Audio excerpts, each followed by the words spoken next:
வணக்கம். கதையும் கட்டுரையுமிலிருந்து அன்னபூரணி. அனைவருக்கும் இனிய தீப ஒளி திருநாள் நல்வாழ்த்துக்கள். இன்னைக்கு லாசா ராமாமிர்தம் அவர்களின் ஒரு சிறுகதை எடுத்துகிட்டு வந்திருக்கேன் உங்கள்கிட்ட சொல்கிறதுக்கு. கதையினுடைய பெயர் அவள். இந்த கதை போல எல்லார் வீடுகளிலும் லக்ஷ்மி விஜயம் செய்யணும்னு வேண்டிக்கிட்டு இந்த கதையை சொல்ல ஆரம்பிக்கிறேன். அம்மா கமலாம்பிகேன்னு சொல்லிக்கிட்டே ஜம்பு குருக்கள் துண்டை உதறி போட்டு தின்ன மேலே உட்கார்ந்தார்.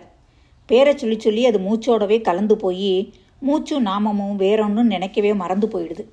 அம்மன் சன்னதிக்கு வெளியே சுவத்தை ஒட்டுனாப்பில் ஒரு திண்ணை. அதில் தான் அவர் நேரம் கிடைக்கிறப்போ உட்கார்றதும் சமயங்களில் படுக்கிறதும் கூட வழக்கம்.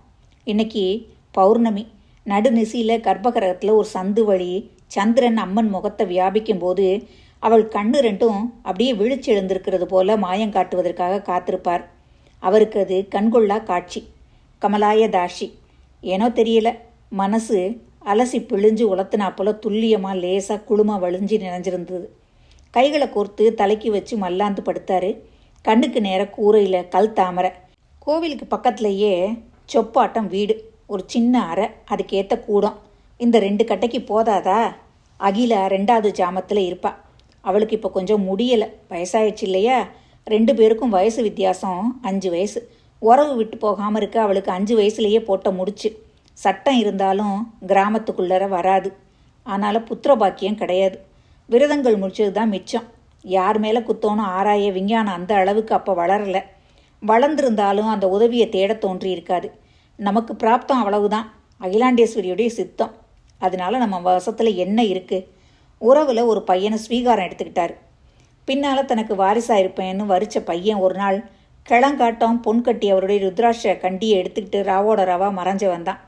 போனவன் போயே போனாண்டின்னு ஆனப்பின்னு ஆத்திரப்பட்டு அழுது ஓஞ்ச பின்னாடி அகிலா ஒரு முறை கைகொட்டி சிரிச்சிட்டு, இனி உங்களுக்கு நான் குழந்த, எனக்கு நீங்கள் குழந்தைன்னு தேர்த்தின போது குருக்களுக்கு புத்தி தெளிஞ்சுது. ஆனால் இந்த இடத்துல இருந்து தொடர பிடிக்கலைன்னு அன்னைக்கு தென்னாட்டை உதறி வந்தது தான் இங்கே வந்து 40 வருஷங்களுக்கு மேலாகுது. இந்த கோவில் பெருசு ஒழிய ரட்சணையும் போஷணையும் பத்தாது. இன்னமும் தான் வந்த பூசில் முதல்ல அம்பாளை ஆள் உயரத்துக்கு கிழிசல் தோம்பும் பாவாடையில் பார்த்ததும் வயிறு ஒட்டிக்கிச்சு. 2 கால பூஜைன்னு பேர். நாட்டாமக்காரர்கிட்டருந்து தினம் 2 படி அரிசி. அதுதான் சாமி நைவேத்தியத்துக்கும் அவர் சம்பளத்துக்கும். தெய்வத்தினுடைய தீன நிலை ஜம்பு குருக்களுக்கு பலத்தை தந்தது. அல்லது அவருக்கே சமயத்துக்கு முகராசி வந்ததா? பார்க்க வேண்டிய இடங்களில் பார்க்க வேண்டியவங்களை பார்த்தாரு, கெஞ்சினாரு, அதட்டினாரு, கொஞ்சினாரு.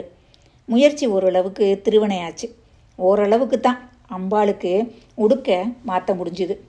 கமலாம்பிகை என் குழந்தை. ஆமாம், குழந்தை தான். மதன்னு 16 வயசு குழந்தை. வளர்த்திக்கு கேட்பானே, தினேன்னு எத்தனை நீராட்டல், எத்தனை சமஸ்காரங்கள், லட்சக்கணக்கில் சேர்ந்து அர்ச்சனையில் ஊட்டம். சில சமயங்களில் தொங்கும் அகல்ல சுடரின் நிழலாட்டத்தில் கல் ஓவியம் கண் திறந்தபடிக்கு சிரிப்பில் முன்பற்கள் 2 லேசாக தெரிகிறது போலவும் பரபரத்து நெருங்கி வந்து உத்து பார்ப்பார். கல்லுக்கு அத்தனை நெகிழ்ச்சி. ஸ்தபதியின் வெறும் கைத்திறன் மட்டுமல்ல, ஸ்வரையாப்பனம். சிற்பி யாரோ, அவன் பேரும் அடையாளமும் தெரியாமல் இருக்கிறதால தான் அவன் அனாதியா அத்தனை சௌந்தரியவதியா அழகாக இருக்கா. கமலாம்பிகை பற்றி அகிலாவுக்கு குருக்களுடைய படபடப்பு இருக்குமோ? யார் கண்டது? வெளியில் தெரியறதில்ல. சுவாபத்திலேயே அவள் கொஞ்சம் கெட்டி, வளவளன்லாம் இருக்க மாட்டா. கொஞ்சம் விரக்தியானவள் கூட. கோவிலில் தேவி வழிபாட்டில் தன் கணவன் உற்சாக ஈடுபாட்டோட அவள் இளையாட்டி கூட அவளுக்கும் பக்தி உண்டு, ஆச்சாரம் உண்டு. குருக்கள் தூக்கத்தின் மெத்தான ஆலிங்கனத்தில் புரண்டு படுத்தார். சொருகுன இமைகளின் கீற்றில் எட்ட ஒரு நீல பொறி தெரிந்தது. அது கிட்ட நெருங்கும் போது பெரிதாய்க்குட்டே வந்தது. அந்த ராட்சச சுடரின் தன்னொளி கண் கூசுச்சு. கண்ணை கசக்கிக்கிட்டு விழிச்ச போது பொலவென புலரும் வேலை திண்ணையில் அவர் பக்கத்தில் வெகு நெருக்கமாய் அவர் மேலே இடிச்சுக்கிட்டு ஒரு உருவம் உட்கார்ந்துருந்தது. பதறி போய் எழுந்தார். நான் தான் அப்பா. குரல்ல ஆண் கர்வ. அவர் தோளை தொட்டால் சிரித்தார். ஏன் பயப்படுறேன்? பாவாடை தாவணியில் மதன்னு 16 வயசு. குருக்களுக்கு முகத்தின் அங்கங்கள் தொடிச்சின. வாயுள் நாக்கு தடிச்சு போச்சு. இழுத்து விடுமோ? நீயா? ஏன் நானா இருக்கப்படாதா? கைகள் கூப்பி கொண்டன. ஜெகன்மாதா, நீ என்னை அப்பான்னு கூப்பிடுற விபரீதம் என்ன? அபராதம் ஏதாவது நேர்ந்துடுச்சா? மன்னிச்சிடு தாயே, மன்னிச்சிடு. என்ன உளறல்? ஆசைப்பட்டு வந்திருக்கேன். அவர் பார்வை அவர் அறியாமலேயே கர்ப்பகிரகத்துக்குள்ளே போணுச்சு. அங்கே என்ன இருக்கு? கல் தான். கை கொட்டி சிரிச்சா. நான் இங்கே என்ன இருக்கேன்? அப்பா நீங்கள் வளர்த்தனா? அப்பா நீங்கள் தான் சொல்லணும். மனுஷால் என்னை கல்லில் பார்க்க தயாராக இருக்காள். ஆனால் உயிரில் பார்க்க ஏன் பயப்படுறாங்க? அவங்களுக்கே இஷ்டம் இல்லையா? அவளுடைய கண்ணு பழபழத்துச்சு. கண்ணீர் இல்லையா? இல்லை வேற எதுவுமா? தேவி, எங்களை மன்னிச்சிடு. உஸ்! கூம்பலில் உறைஞ்சு போன அவர் கைகளை பிரித்து விட்டா. அவளுடைய உடலின் உற்ற கருப்பில் உள்ளங்கைகள் செந்தாமரை, வெள்ளை வெளியோரங்களில் செந்நரம்பு கொடி, உதடுகள் வெற்றை சிவப்பு, புருவ நடுவில் குங்குமம், நெற்றியில் சூரியோதயம். அப்பா, நான் பிறந்த வீட்டுக்கு வர ஆசைப்படுறேன். என்ன முழிக்கிறீங்க? நான் உங்கள் வீட்டில் வந்து இருக்க போகிறேன். ஒரு நாள் தான். சுட்டு வரலை காமிச்சா. பயடைச்சு போனார். உள்ளே ஒரு சந்தோஷம், பயம் ரெண்டும் சேர்ந்த குழப்பம். அப்பா, பொண்ணா பிறந்தாத்துக்கு ஆசை துப்புற விட்டுடாது. பாண்டிய ராஜகுமாரி, நீ என்னை கேலி செய்கிற. கமலாம்பிகேன்னு குழந்தைன்னு மூச்சுக்கு மூச்சு என்னை கூப்பிட்டது யாரு? அம்மா, என்னை கேட்கணுமா? என்னை கேட்காமலேயே என் வீட்டுக்கு நீ வந்து உட்கார முடியாதா? வாய்ச்சல் கௌரவம்னு ஒன்று இருக்கேப்பா. தவிர நான் வெகுளி. என் கணவருடைய எல்லையற்ற பொறுமையும் உங்களை போல இருக்கவங்களுடைய எல்லையற்ற அன்பும் தான் நான் இந்த அளவுக்கு என் இஷ்டத்துக்கு வளர்றதுக்கு காரணம். பொறுமை கடல்னா அவர் தான். எனக்கு அது முற்றிலும் பொருந்தாது. நான் ரொம்ப வெகுளி. இப்போவும் அவரை கேட்காம தான் வந்திருக்கேன். அவர் தடுக்கலை. உங்கள் விஷயத்தில் தடுக்கவும் மாட்டா. ஏன் குழந்தைகள்கிட்ட எப்போதான் எப்படித்தான் நான் இருக்கிறதப்பா? அவள் குரல் நடுங்குச்சு. அப்பா, நீங்கள் எல்லாரும் தெய்வத்தை உங்கள் தன்மையில் தான் படைச்சிருக்கீங்க. எனக்கும் ஏக்கம் உண்டு, கண்ணீர் உண்டு. அவருக்கு அதெல்லாம் இல்லை. அவருக்கு உருவமே இல்லை. சிரிச்சுக்கிட்டே அவர் கையை பிடிச்சி இழுத்துக்கிட்டு, வாங்க போகலாம். குனிஞ்சு தலை நிமிராமல் அகிலா கோலத்தில் முனைஞ்சிருந்தா. பெரிய தாமரை, அடுக்கடுக்கான இதழ்களில் சிக்கலான கோடுகள், விரல்களின் நுனியிலிருந்து கோலமாவு தீர்மானமான வளைவுகளில் சொரிஞ்சுது.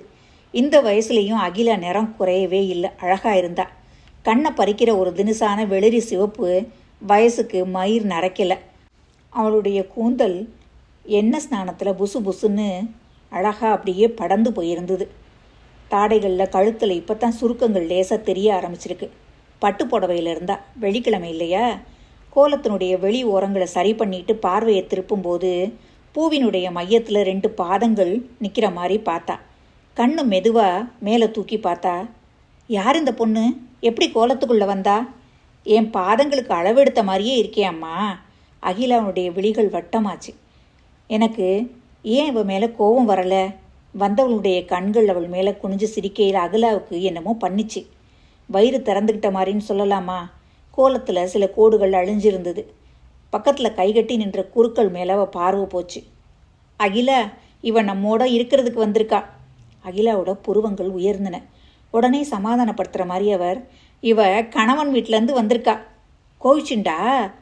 குருக்களுடைய முகம் மாறிச்சு. ஓ, இப்படியும் ஒரு கோணம் இருக்கா? அவள் சிரிச்சா. சும்மா நாச்சும் வந்திருக்கேன். ராத்திரி போயிடுவேன். ராத்திரி என்ன கணக்கு? சூரியோதத்துலேருந்து அஸ்தமனம் வர ஒரு பகல் இல்லையா?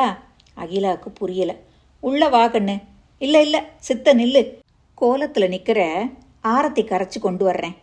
அவள் தோழ தொட்டபடிக்கு வாசப்படி தாண்டியதும் அவளுக்கு கழுத்திலிருந்து கால் வரை ஜிவ்வுன்னு உயிர் வெளியே குதிக்கும் போல பரபரப்பு, ஆனந்தம், பயம். கையை மார்கொலையில் வச்சு அழுத்திக்கிட்டா. ஏண்டிமா குழந்த, மாப்பிள்ளைய கூட அழைச்சிட்டு வரப்படாதோ? அவர் மாப்பிள்ளையாச்சேம்மா. அவர் எப்போவும் மாப்பிள்ளை முறுக்குத்தான். எனக்கு பிறந்தாத்து எண்ணம் வந்துடுத்து, வந்துட்டேன். குழந்த, நீ உறவு கொண்டாடச்சே எனக்கு உன்னை பெத்த சந்தோஷமே வர்றது. ஏம்மா, பெத்தாதான் உறவா? பாவனை தான் உறவு.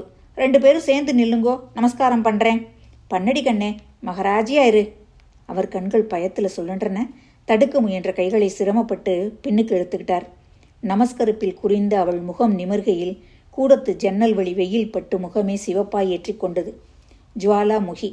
அகிலா கண்களை கசக்கி கொண்டா. ஒன்றும் இல்லையே. அந்த பொண்ணு எழுந்து நின்றுக்கிட்டு இருந்தா. நீங்கள் இப்படி வாழ்த்தி தான் நான் வயசுக்கு மீறி குதிரையாக வளர்ந்துட்டேன். மூக்க சுருக்கிக்கிட்டா. கம்முன்னு வாசனை. அப்பா, பசிக்குது. அடுப்பு மேடை மீதி இறக்கி வச்சிருந்த வெண்கல பானையின் மேல் தட்டை எடுத்தவுடன், ஆ, சக்கரை பொங்கல், எனக்கு உசுராச்சே. அம்மா, அத்தனை எனக்கு தானே? ஆமாண்டி செல்லம், உனக்கே தான். வெள்ளிக்கிழமை பௌர்ணமியாச்சே, நைவேத்தியத்துக்கு பொங்கல் பண்ணேன். அப்பா ஸ்நானம் பண்ணிட்டு இருந்தார். நிமிஷமாக கோவில் பூஜை பண்ணிட்டு வந்துடுவா. ஆ, என்னடி பண்ணுற? அவள் பொறிக்க பொறிக்க பொங்கலை விரலால் வலிச்சு வாயில் சப்பி விரல்களை சப்புனா. திக்கென்றது. அகிலா குருக்களை தேடி போனான். அவர் கிணற்றடியில் சந்தியாவந்தனம் பண்ணிக்கிட்டு இருந்தார். யார் அந்த பொண்ணு? இவளை எங்கே பிடிச்சின்னு வந்தேள்? என்ன ஆச்சு? நைவேத்தியத்தை ருசி பார்த்து எச்சில் பண்ணி வழிச்சு முழுங்கிட்டு இருக்கா. ஓ, குருக்களுக்கு பிரம்ம பிடிச்சா போல ஸ்தம்பித்தது. உடனே சிரிச்சிட்டார். இதில் என்ன சிரிக்க இருக்குது? குருக்கள் சமாளிச்சுக்கிட்டு, இதை பாரு அகிலா, பொறுத்துக்கோ, இன்னைக்கு சாயங்காலம் வரைக்கும் தான். இதென்ன 2 பேரும் சாயந்தரத்துக்கு கண்டம் வச்சு பேசிக்கிட்டே இருக்கீங்க? அவளை வெள்ளிக்கிழமை அதுவுமா யார் போக சொல்கிறா? அகிலா, அவன் நம்ம இஷ்டத்தில் இல்லை, நாம தான் அவள் இஷ்டத்தில் இருக்கோம். இதென்ன பாஷை புதிர் போடுற மாதிரி? சாயந்தரம் வரைக்கும் தான் கெஞ்சினார். ஒன்றும் புரியலை. பொட்டை தேய்ச்சிக்கிட்டு அகிலா உள்ளே போனான். கூடவே பிடரி குறுகுறுத்தது. பயம். அவ டப்பாலாம் திறந்து உள்ளே பார்த்து மூடிக்கிட்டு இருந்தா. என்னம்மா தேடுற? பசிக்கிறதம்மா. அகிலாவோட பார்வை அடுப்பு மேடை மேல் போய் திக்குன்னுச்சு. பெண்ணே, உன் பேர் என்னடி? கமலா. சரி சரி, வா கமலா, இந்த மன மேலே உட்காரு. வெள்ளிக்கிழமை ஒரு கை எண்ணெய் தலையில் வைக்கிறேன், கொஞ்சம் பொறு, சமையல் ஆயிடும். ஆமாம், எத்தனை நாள் வேணாலும் பட்னி கிடப்பேன். பசின்னு நினச்சா தாங்கவே முடியாது. என் பசி ஒருத்தி பசி மட்டும் இல்லை, எத்தனையோ பசிகள். என்ன உளர்றா? வெங்கலப்பானை காலி, இன்னுமா பசி? அதென்ன பசி? ஆச்சரியம், கூடவே பயம். கூந்தலோட அடர்த்திக்கும் நீளத்துக்கும் எண்ணெய் பத்தலை. எண்ணெய் காப்பில் கருங்காலி சிற்பம் போல பளபளன்னு இருந்தா. சுவரில் மாட்டியிருந்த படத்துக்கு எதிர அவ நின்னா. அகிலாவோட பட்டு புடவையில் கோடாலி முடிச்சுட்டு காடாய் படர்ந்த கூந்தல், நெத்தியில் குழைச்சி பட்டையாயிட்ட விபூதி, நடுவில் குங்குமம், அசைவற்ற சுடராய் தியானத்தில் நின்னா. குத்துவிளக்கு சுடரவளை கண்டு அஞ்சினார் போல பின்வாங்கி முதுகு நெளிந்து ஆதரவு கண்டார் போல நிமிர்ந்து பதுங்குச்சு. உதடுகள் செதுக்களில் அசலான மோவாய், நடுவே குழிவு. அகிலா அதிசயத்து போய் நின்னா.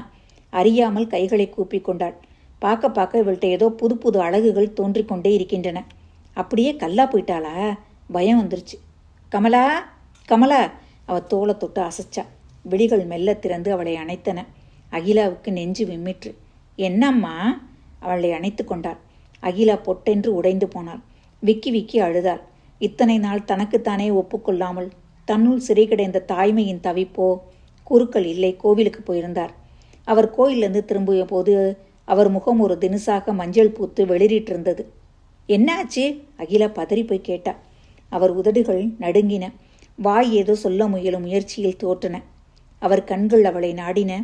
அகிலாவின் கேள்விக்கு பதில் அங்கேதான். கமலா பொட்டென சிரித்தாள். அவள் விழிகள் கூத்தாடின. ஒன்றுமில்லம்மா, அப்பா அனாவசியமாக மிரண்டு போயிருக்கார். காரணம் இங்கிருக்க எங்கேயோ தேடுனா. சரி சரி, ரொம்ப பசிக்குது. அப்பா, சோத்து முட்டையை அவளுங்களேன், அம்மா எனக்கு ஊட்டி விடுறையா? சிரித்தாள். பருப்பும் சாதத்தில் நெய்யும் சர்க்கரையும் கலந்து பிசைந்து கொண்டே, இது போதாது, நிறைய பெச, எல்லாருக்கும் சேர்த்து பச, ஒரே பாத்திரத்தில் சிரிச்சா. பற்களில் நட்சத்திரங்கள் மின்னின. அகிலா கண்ணை கசக்கிக்கிட்டா. ஒன்றுமே இல்லையே. அவள் வாயில் கவலத்தை போட்டதும் அகிலா ஒரு அசாத்திய பரவசத்தில் ஆழ்ந்தாள். திடீரென சுரப்பில் தன் ரவிக்கை நனைந்ததை உணர்ந்தாள். அவளுக்கே அது ஆச்சரியமில்லை. ஊட்ட கேட்டது ஆச்சரியமில்லை. எதுவுமே ஆச்சரியமில்லை. ஒரே அன்பு வெள்ளத்தில் மூழ்கி போனா. இப்போ நான் உங்களுக்கு ஊட்டுறேன். ஆ அப்பா, வாயத்தரவுங்கோ. ஆ மதுரமே. ஒரே களம், எச்சில் தீண்டல், ஆச்சாரம், பூஜை, புனஸ்காரம், என்ன வேண்டி கிடக்கு? எல்லாமே ஒரே அன்பு வெள்ளத்தில் அடிச்சுக்கிட்டு போயிருச்சு. முதல் முத்தத்தின் எச்சிலில் ஆரம்பித்து உயிர் முத்து வைத்த வித்திலிருந்து கடைசியில் கடைவாயில் வழியும் எச்சில் வரை தலைமுறை தலைமுறை எச்சில் இல்லாவிடில் இப்போனமே ஏது? வந்தவள் சொன்னாளா? நெஞ்சில் தானே தோன்றியதா? ஒரே ஆனந்த மூர்ச்சையில் எந்நேரும் மூழ்கி இருந்தனரோ? தோட்டத்தில் கிணற்றடியில் பலாமரத்தின் கூட்டில் இரையை தாங்கி வரும் தாயை கண்டு குஞ்சுகள் ஆர்ப்பரிக்கின்றன. நேரம் ஆக ஆக வதங்கின மாதிரி காட்சியளிக்க ஆரம்பிச்சான். என்ன குழந்தை, ஒரு மாதிரி ஆயிட்ட, உடம்பு சரியில்லையா? அவர் நினப்பு வந்துடுச்சம்மா. என்ன அதுக்குள்ளேயுமா? சாயந்தரம்தான் போகிறதா சொல்லிட்டு இருந்தியே, வெள்ளிக்கிழமை அதுவுமா? அவர் நினப்பு வந்துடுச்சுமா. நினப்பு வந்தால் விடாதம்மா, நொடியும் யுகம் ஆகும் அம்மா. நீ என்ன சொல்கிறேன்னு விளங்கலையே. புரியுறதுக்கு ஒன்றும் இல்லைம்மா. அவர் பொறுமை கடல்னு கூட பெருசு, கோபம் கடல் பற்றி எரியும். நான் போகணும். அகிலாவுக்கு பயத்தில் உடம்பு சிலிர்த்தது. நீ வந்த அதிசயம் என்ன, போகிற சுருக்கு என்ன, ரெண்டுமே எனக்கு புரியல. சரி இங்கே வா, தலையை பின்னி விடுறேன். இந்த மாதிரி சடையை பின்ன எத்தனையோ கொடுத்து வச்சிருக்கணும். ஏண்டி, இது என்ன கூந்தலா காட்டாரா? பின்ன பின்ன வளர்ந்துக்கிட்டே தடிமனா பாம்பு மாதிரி நீண்டுக்கிட்டே போகுது. கமலா, என் பட்டு புடவையிலே அவர்கிட்ட போ, என் நினைவா இருக்கட்டும். ஐயோ, அதெல்லாம் வேண்டாமா, எப்படி வந்தேனோ அப்படி தான் போகணும், அவர் அப்படி. இப்படியும் ஒரு புருஷனா? அவன் மேலே இவளுக்கு இத்தனை மோகம், ஒன்றும் புரியல. சரி வா போகலாம். நீங்கள் வேண்டாம், எப்படி போனேனோ அப்படியே போயிடுறேன் அப்பா. அப்பா வேணா கோவில் வரைக்கும் வரட்டும், அவர் சுவாமி சன்னதியிலே இருப்பார். அகிலா அவங்கள பார்த்துக்கிட்டே நின்னா. தன்னை தானே விட்டு போவது போல இருந்தது. அப்பாவும் மகளும் இடைவெளியில் பேசலை. குறுக்கல் நெஞ்சத்தில் ஏதேதோ குழுமிற்று. சொல்லலை. போயிட்டு வரேன்ப்பா. உள்பிரகாரத்துக்குள்ள ஆவலுடன் ஓடினாள். அப்பா அப்பா அலறல் கேட்டு குறுக்கல் உள்ளே ஓடினார். அப்பா அப்பா அவரை காணுமே. 2 கையையும் விரிச்ச வண்ணம் அவள் கதறுகையில் பிரமிக்கத்தக்க அழகில் பொழிந்தாள். ஐயர் எட்டி பார்த்தார். கர்ப்பகிரகத்தில் லிங்கத்தை காணோம். ஆண்டவா ஆண்டவான் கத்திக்கிட்டே வெளியே ஓடுனா. குருக்களும் கத்திக்கிட்டே தொடர்ந்தார். இங்கே லிங்கம் இல்லை, அம்மன் சன்னதியில் மத்தியானத்திலிருந்தே மூலவர் இல்லை. ஐயோ, என்ன செய்வேன்னு அழுதுகிட்டே தன்னை அழுத்திய துக்கத்தை திமிரிக்கொண்டு குருக்கள் விழித்தெழுந்தார். உடல் பூரா வேர்வை ஸ்நானம். கண்ணை கசக்கிக்கிட்டார். எழுந்து உட்கார்ந்தார். கனவினுடைய பீதி தெளியலை. இருக்கிறாளா? இருந்த இடத்திலிருந்து எட்டி பார்த்தார். கர்ப்பகிரகத்தில் சந்து வழி சாய்வாட்டில் அவள் முகத்தில் நிலாவின் வியாபகத்தில் சிரித்து கொண்டிருந்தாள். கதையை இந்த இடத்துல முடிக்கிறாரு எழுத்தாளர் லாசா ராமமிர்தம் அவர்கள். எல்லாருக்கும் தீபாவளி அன்னைக்கு நம்ம வீட்டுக்கு லக்ஷ்மி வரணும்னு லக்ஷ்மி பூஜை பண்ணுறது உண்டு. இந்த குருக்கள் லக்ஷ்மியவே தினமும் ஆராதிக்கிறதுனால அவருடைய கனவில் அவருடைய மகளாக வந்து அவர் வீட்டில் ஒரு நாள் தங்கியிருக்க மாதிரி அவருடைய எண்ணங்கள் கனவாக வெளிப்பட்டிருக்கு. அதே போல் நம்ம எல்லார் வீடுகள்லையும் இந்த தீபாவளி நாளில் லக்ஷ்மியினுடைய அருள் நிறைஞ்சு இருக்கட்டும்னு சொல்லி அடுத்த வாரம் மீண்டும் நல்லதொரு கதையுடன் உங்களை சந்திக்கிறேன். நன்றி, வணக்கம்.